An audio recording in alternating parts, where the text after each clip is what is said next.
everybody, welcome to Drive Thru Review 654. Today we're going to talk about Batman Gotham City Chronicles. Now this is a different sort of style of release of a game. This is going to be a Kickstarter only game, but at the time of this video, within a couple of weeks of the release of the video, this will be back on Kickstarter. So this is a final production from the previous Kickstarter, and you can see it's actually two boxes. You've got the villain box and the hero box, but you need both of these to play the game. You can't actually buy the game without getting both at the same time.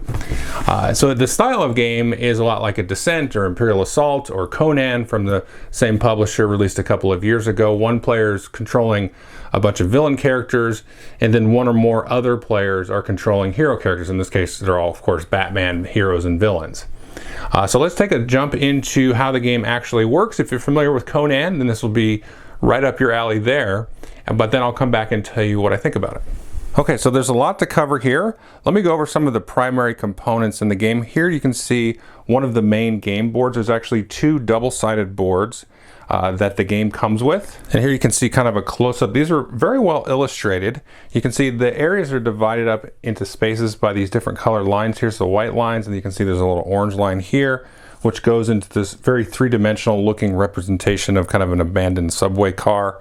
And then of course there's a ton of different miniatures and stuff like that that just comes with so many. You've got one box of a bunch of these gray villain miniatures. For example, here is Mr. Freeze. He's one of the primary villains, of course. And then here is one of the three Batman miniatures. There's actually three different ones. You've got Batman and Robin and Batwoman, Catwoman, Nightwing, all kinds of good stuff. And the game also does come with some 3D representations of like little bombs.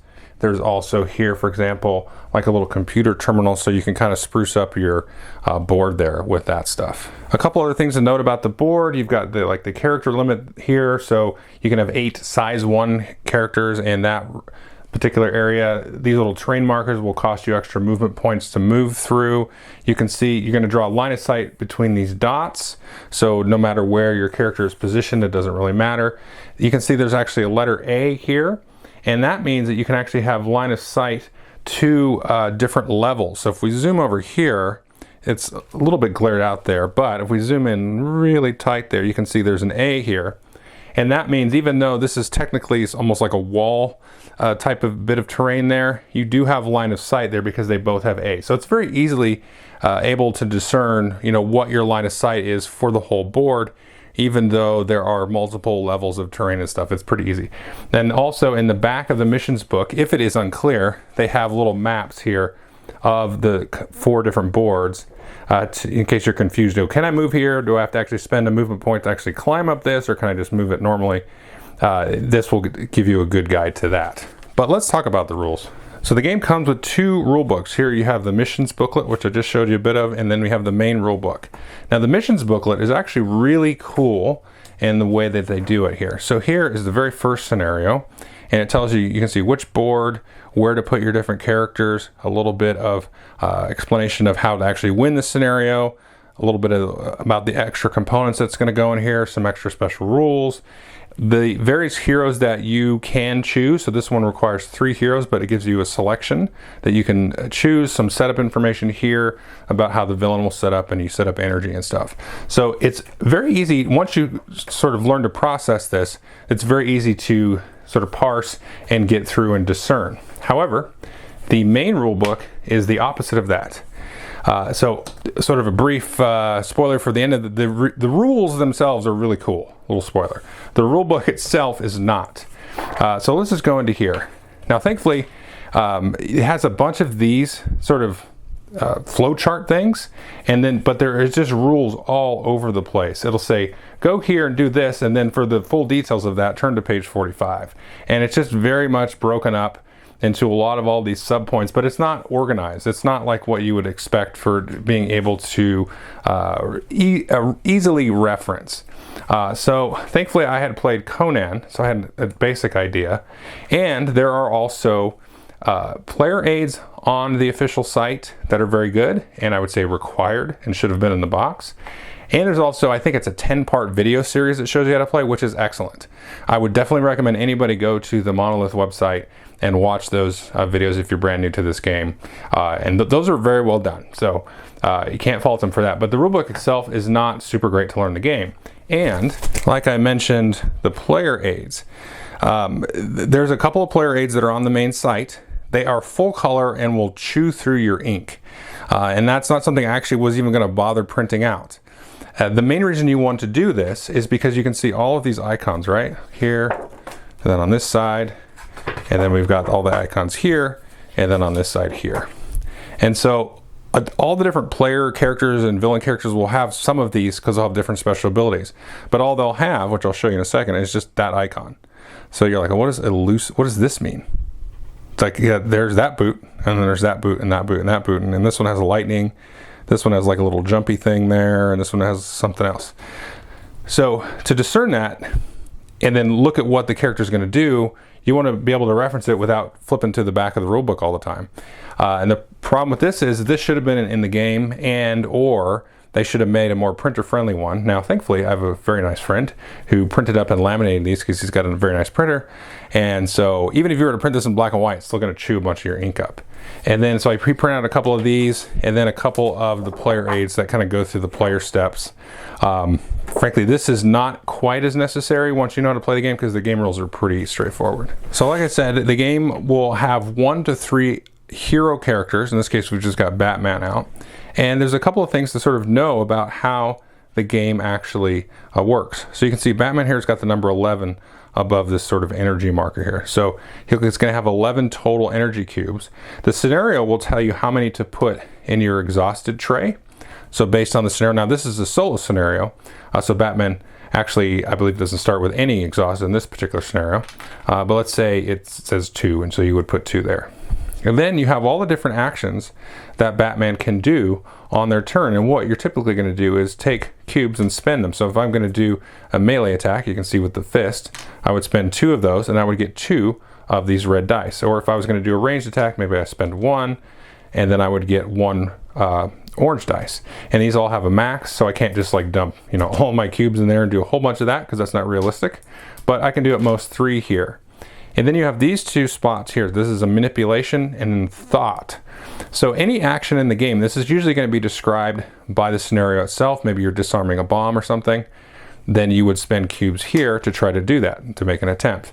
And then this one here, this is a thought thing. So maybe you're trying to hack a computer and so on. And so based on the colored dice, you're going to roll the dice that's indicated. So the white is terrible, and I don't think any of the heroes actually roll white dice, only the kind of the minions of the henchmen.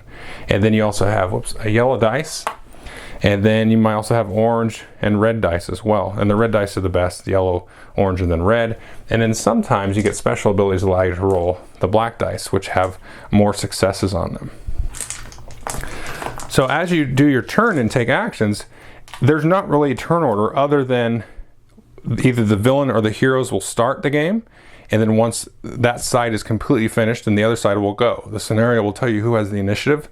So let's say the heroes go first in this particular game. Batman's going to move, and then he maybe fights somebody, and then Catwoman's going to go do something, and she's going to spend her cubes, but Batman's still got cubes left over, and he's going to say, you know what, let me try to disarm this bomb now. And then goes back to Catwoman, and then maybe back to Batman, who tries to make a ranged attack. So it's going to go back and forth, and the players can kind of negotiate and discuss what they feel like the best tactics are. So once the hero players are done, then the villain player is going to go, which I'll show you. Then it's going to come back to the hero player, and what they're going to do at the start of their turn is take any cubes they spent and move them here to their exhausted pile. And then they're going to choose a stance here. So you can see this is pointed to a 2. So if they want to do stuff this turn, then they're going to keep this active stance, and then 2 of these will come back. But if they really need to rest, so let's say they actually took some damage, and so they had, some of these were in wounds, and so this is the wound tray. So what happens as you get hit, you're going to start moving cubes from your exhausted into the wounds, and they take a lot longer to come back. So maybe you need to rest or something, and you've got a bunch of these spent, you've got some wounds, and you don't really have, much in the way of actions that's going to happen on your next turn. Because if only 2 come back, well, I've only got 4 cubes, but maybe I'll rest, and so 6 will come back. And then on the following turn, I can actually do stuff. Because when you take this rest action, you can't do any of these blue activities here or any movement. You can only do defense and re-rolls. So when you get attacked, for example, Batman has an intrinsic orange die to defend, and maybe he's getting pummeled on, so he's going to spend 2 more cubes, which is going to add 2 more orange die on top of this orange die. So this you can do, obviously, when the villain attacks you, and even though you're resting, you can still do defense. And anytime you want, you can spend a cube here to reroll. Let's say you missed on an orange die, you can spend a cube over here to reroll. Again, these have a max amount of cubes, so you have to kind of manage how your cubes work. Now, in terms of movement, you can see Batman gets 2 free movement, so he can move 2 spaces. But if he wants to move extra, he can put cubes over here to move extra movement. And there's other various rules here. You can see this is kind of like the weight limit. So as you start to get different items, which I'll show you here in terms of the cards, that's going to sort of get in the way of you being able to be a very dexterity-based type of human being. And then, so if I have 4 or more weighted things, then my free movement goes from 2 down to 1. And there's some other things like that. So let's also look at these items here. Now, Batman has a special icon here, and some of the other characters do too, like Robin and Batwoman. This little icon here says you can have up to 4 points worth of bat stuff, right? So this particular scenario said you can start with the brass knuckles and the med kit, which has a 0 and a 1 in terms of like the weight and how much it is to hold them. But these bat things that are sort of like in your utility belt or right on your suit, you can have up to 4 points of that stuff in here, and this will sort of augment certain things. So when you make a ranged attack here, you can see that icon, you get a free yellow die in addition to whatever you normally get, and this comes with a free reroll of that die. Whereas this one here, these are perforating batarangs. This one, when you do a ranged attack, if you want to use it, you can add 2 red die, which are even better, but you can see the little trash can icon. That means it's a one-time use, and you get rid of that. Whereas this bat cape, anytime you have a ranged attack, then you get an automatic 1 on your defense. So the last thing I want to talk about here, and this is going to get back to some of the rules funkiness, is you can see all of these icons on Batman and all the different characters. This is one of the cool parts of the game, is they have all these different skills built in. So it's very easy to kind of reference and see what's what. And as you play the game, and I've played this a few times now, you start to recognize what this stuff is. But when you first play, it's a little bit tricky. So for example here, what this particular icon means is that if you get a hit on your melee, and you can see it's nicely grouped up here around the melee symbol, so you know it has something to do with melee. But anyway, this gives you a free success, a free hit. And then down here, let's say you're trying to disarm a bomb, like we were saying. Well, this has the, I can't remember what it's called, like the munitions skill. And you get a free success if you're doing the manipulation action and the scenario tells you that this skill is in play. So normally, maybe this skill doesn't matter because you're not disarming bombs. You're doing something else in that scenario. But if you're doing a scenario like that, then it's good to have Batman because he's going to get a free success like that. Or this one here, if you're doing computer hacking and you try to do a thought action, the scenario will tell you, hey, if you have that, then you can actually use that skill. And this is like investigate. If you're looking for clues, you get 2 free successes and so on. But everybody has different icons like that, and you got to learn it. Now, the villain activations are similar to what the characters are doing. They have these energy cubes that they can spend. And so it'll tell you how many energy cubes you get, and then as well as how many you actually get back at the start of their turn. Now this number will actually change up. So you can put a 3 or a 5 in there. So the villain will take turns and spend cubes activating certain things. Maybe they'll activate some of these defenses and rerolls, and then they'll pass. And then what's going to happen at the start of their turn, this stuff will all come off, and then you're going to pull this many cubes back, and then that's how many cubes you have to work with for that round. Now what you're going to be spending these on, in addition to these 3 skills here, is activating these different cards. And these represent the different characters that are on the board here. So these thugs here, you can see they have 1 hit point and 1 built-in armor defense. They have 3 movement, their size is 1, and they have, like, I call this the irritation number. They have that size of 1. So if a hero is trying to do a sort of like a skill check or a ranged attack, then this guy will reduce the number of successes by that number because they're going to be getting in their face. And so what you're going to do, let's say I wanted to activate these brutes here. Well, you can see 1, 2, 3, 4, 5, 6, 7. This is the cost. So I want to activate all the brutes on the board. I'll spend the 2, and I'll pop this up here and slide it down over here. And then I'll go ahead and activate, move, and do an action with the brutes. And then maybe I want to do Mr. Freeze down here, so I'll spend another 2. And then I'll activate Mr. Freeze and move and do an action with him. And you do that with each model. So if I activate these thugs, I move and do an action with each model. Now this icon here, this warning icon, is telling you that you can activate some of the special scenario events. Maybe you bring back reinforcements points and get guys out onto the board, or you can activate Mr. Freeze in a special way or something like that. Now these fellas here, for example, the thugs, they can do a melee attack here, and they do 2 yellow dice and they re-roll them, and they can also do a thought action. So sometimes the scenario here will allow the villains to interact with the different things on the board, and they also have the different icons similar to what the heroes have. So you got to learn all that stuff as well. Like for example, this guy here, he doesn't have a melee attack, he's just got ranged attacks, and he has the sort of the physical manipulation versus the mental manipulation here of the thought. So you just keep going and activating like that. And then the scenario is usually going to end on this turn tracker here. So at the beginning of each round, this is going to advance. And then maybe there'll be some conditions or some other markers on this board that will trigger different things like that based on the scenario. And the booklet will tell you, what the end game is and what the victory condition is for each side. So for example, maybe the hero's trying to deactivate bombs or destroy computers, or kill off the doomsday device, and the villain is trying to do the opposite thing. Or one of them is usually going to have a time limit where you've got to do this thing, or else it based on what the state of the board is, the other side might win. But that's the gist of it. It's really the energy management, and then trying to build up a good pool of dice and save energy to do re-rolls and do defense when it's the other player's turn or the other side's turn. But let's jump in and see what I think. Okay, so that was a relatively brief overview of the game. Before I get into my 3 pillars of review bit, because I know a lot of people like to skip to this part of the video, I just want to reiterate about the rules. The actual rules I really do enjoy, which I'll talk about more in a minute. But the rule book, not so hot. But again, they do have that 10-part video series on the Monolith website that is actually excellent. So I definitely recommend folks take a look at that. And if you're familiar with Conan, if you played that, then this is right down that alley. So let's talk about the first thing is player count. Now this is either a 2 to 4 player game. You can have one player obviously would be controlling the villain, and the other player could be controlling 1, 2, or 3 heroes.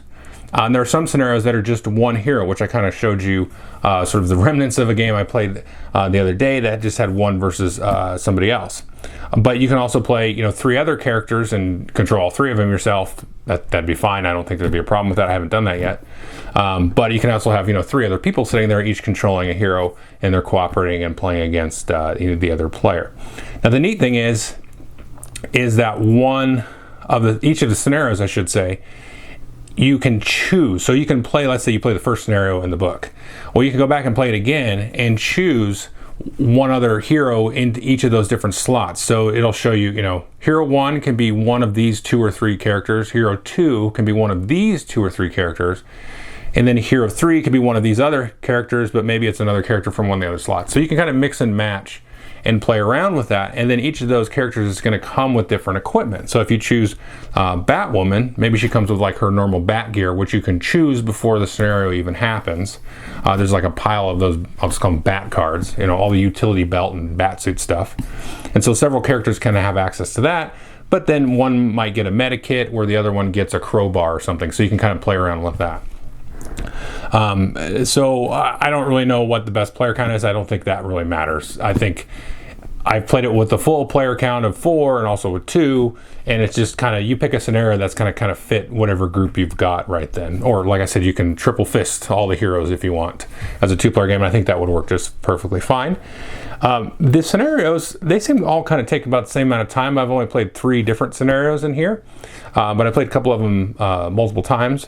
And they're all right about 60 minutes, 90 minutes maybe. I don't know that there's any that I sort of flipped through and saw that would take any longer or quicker than that. Although sometimes things can kind of go against one of the players, so it might just kind of wrap itself up a little bit quicker based on sort of dice rolling and stuff like that. Well, I'll talk more about that in a minute. So let's say you're about an hour. An hour and a half would be kind of really long, I think, especially once everybody knows how to play and all that kind of stuff. Because, like I said, Rulebook's not so hot. Rules are very simple and easy to get into, and once you're familiar with all the icons and everything, the scenario time is going to drop drastically from when you're trying to parse all that stuff for the first time. So the last sort of bit before I get into more random thoughts is, what is this game like? Well, obviously it's a lot like Conan. It's basically the same exact system, but it's also in the same vein as Imperial Assault with the one versus many or Descent or something, one of those kind of style of games. Now, what sets this one apart, and even sets it apart from Conan to me, well, there's a lot of things, but the thing that sets it apart from Conan specifically is all of the different kind of variable skills and cards and gadgets and equipment and all that kind of fun stuff. And the way that you sort of interact with the scenarios and interact with the board. That to me kind of elevates it into a little bit better of a game, I think, for me, than Conan. Now, I also am more digging the Batman theme than the Conan theme. Like, Conan theme's all right, but it's just kind of like running around beating stuff up, basically. This is more interesting because you're trying to go like hack computers or stop Mr. Freeze's little freeze device, and he's freezing the board and making it so it's harder to move around. Or the Penguin is in like this chemical factory, and he's got this weird special ability that he can use when he fires off this event.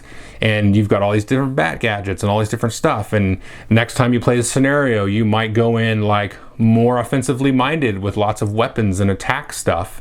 Or you might take in like a bat computer on your arm that makes it a little bit easier to hack the computers that you're supposed to hack for this scenario. So you can kind of reapproach it in different ways if you're playing as the heroes. Whereas the villains, it's kind of a static setup per scenario, but there's like 20 different scenarios in there. So if like you were someone that was like always playing the villain character, then you just play different scenarios. But you can also like take turns. There's not like you have to have somebody that is always the overlord if you're doing a campaign or something like in Descent, because that's not how this works. You just pick a scenario and go. And so you just, there's no reason I can't play the villain or the heroes and mix it up that way. And so I like that sort of crunchiness in terms of like, okay, I'm going to set this stuff up and, approach it in this different way. And, we're going to try this different hero loadout and stuff. So in that vein, because of that, it kind of feels like a more miniature-based skirmish game than a dungeon crawly kind of thing. It feels like it's a skirmish game on a kind of a static, basic type of surface with some elevation and some terrain considerations, and then you have these other different objectives, and I think that's really neat. And sort of kind of compounding on why I think that's neat is because, if you watch the channel, last couple of years I've been playing more and more like traditional miniature games like a Frostgrave, Kill Team, Warhammer 40k, whatever, that kind of stuff, or not so much of a board game style thing, but those games obviously are more miniature skirmish combat stuff. And this really falls on that side in terms of the feel of the game, where it's very sort of tactical and interactive, and the board space matters, and the terrain and the elevation and all that kind of stuff really comes into play. And you feel like you're kind of loading out different pointed, skirmishy war bands by choosing your different heroes and throwing them at, again, the scenario in different ways. So I really like that aspect of it. But the takeaway for me and kind of the linchpin of this, and I think this is an excellent game to kind of get to the conclusion, but is that whole energy management type of thing. That sort of just that one sort of layer of resource management on top of really just a straightforward miniature skirmish game.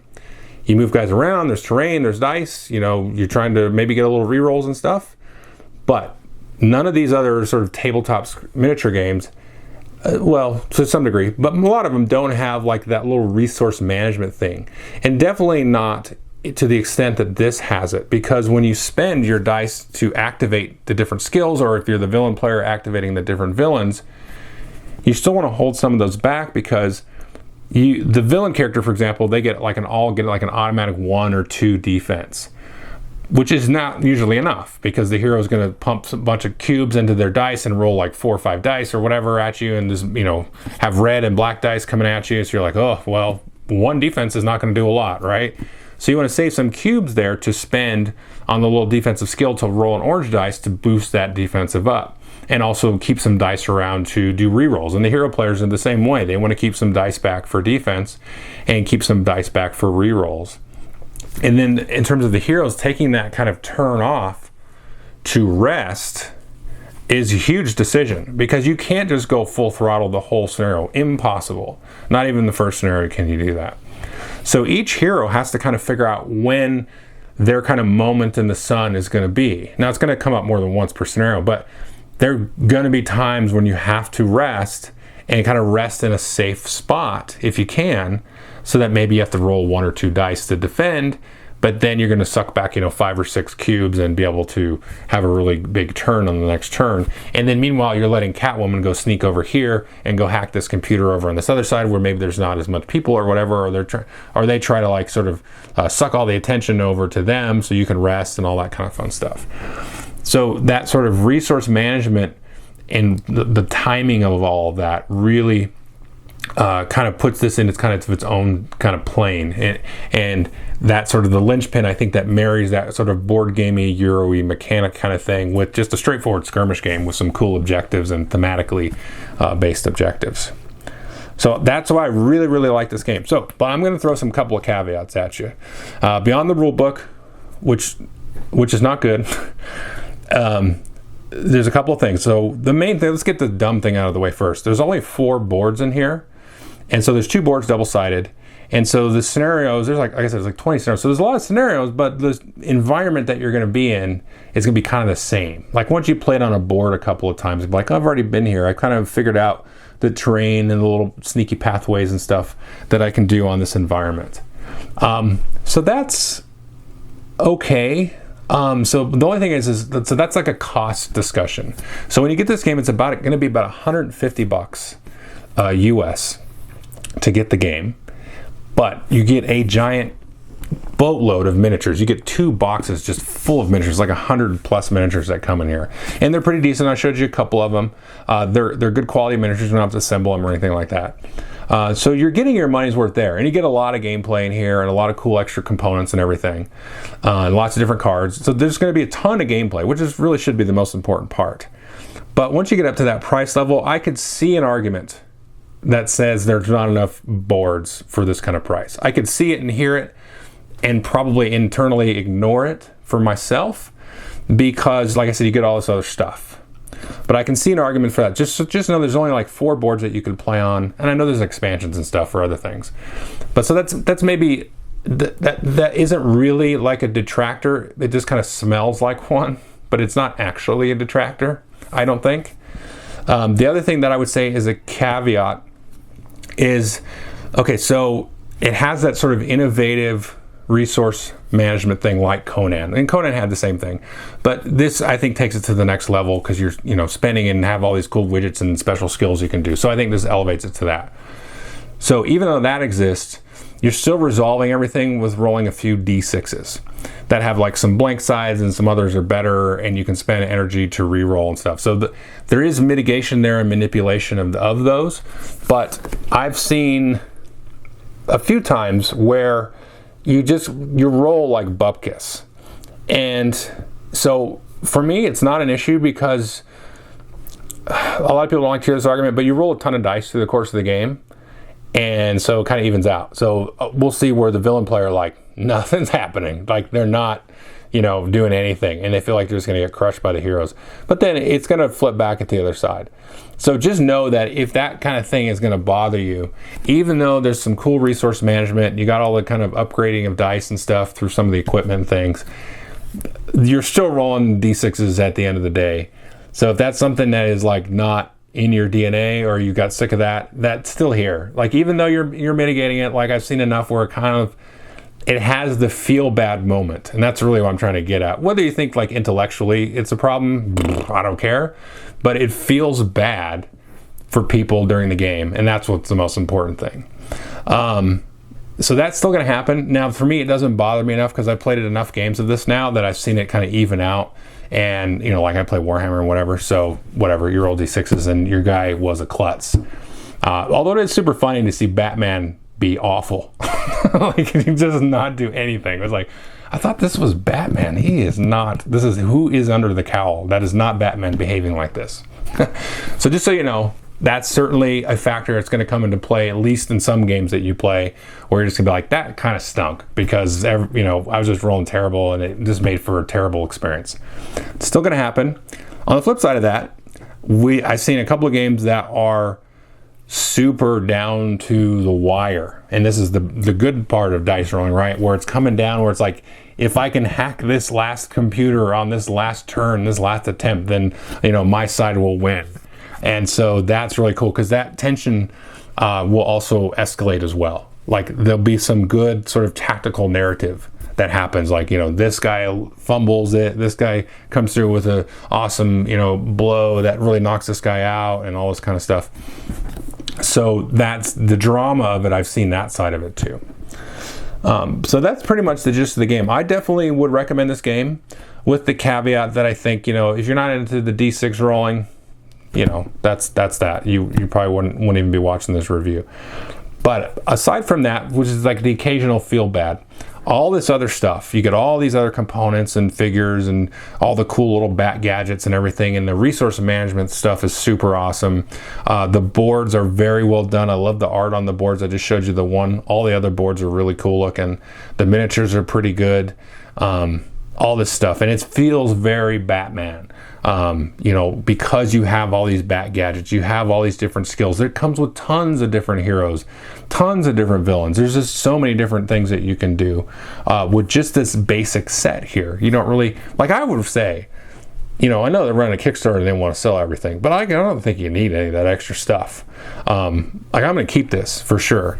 Although now that I'm keeping it, I'm like, oh, I have to paint all these because I really want to paint them, but I have enough stuff to paint. And I'm like, oh man, I want to paint all these and make them look so cool, and just get really into the whole Batman stuff. But anyway, back to my point. I don't think you need all that extra stuff, because there's going to be, like I said, these scenarios are replayable. You can go back at them again and again and again.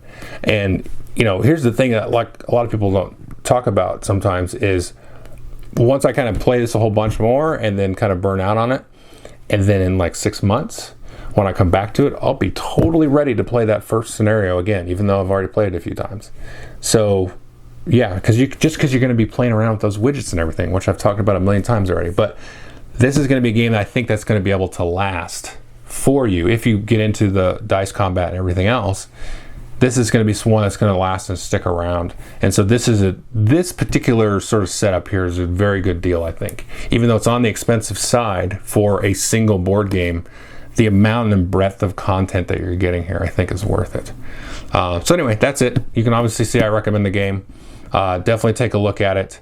I think I kind of glossed over how Batman-y this feels, but it feels very Batman.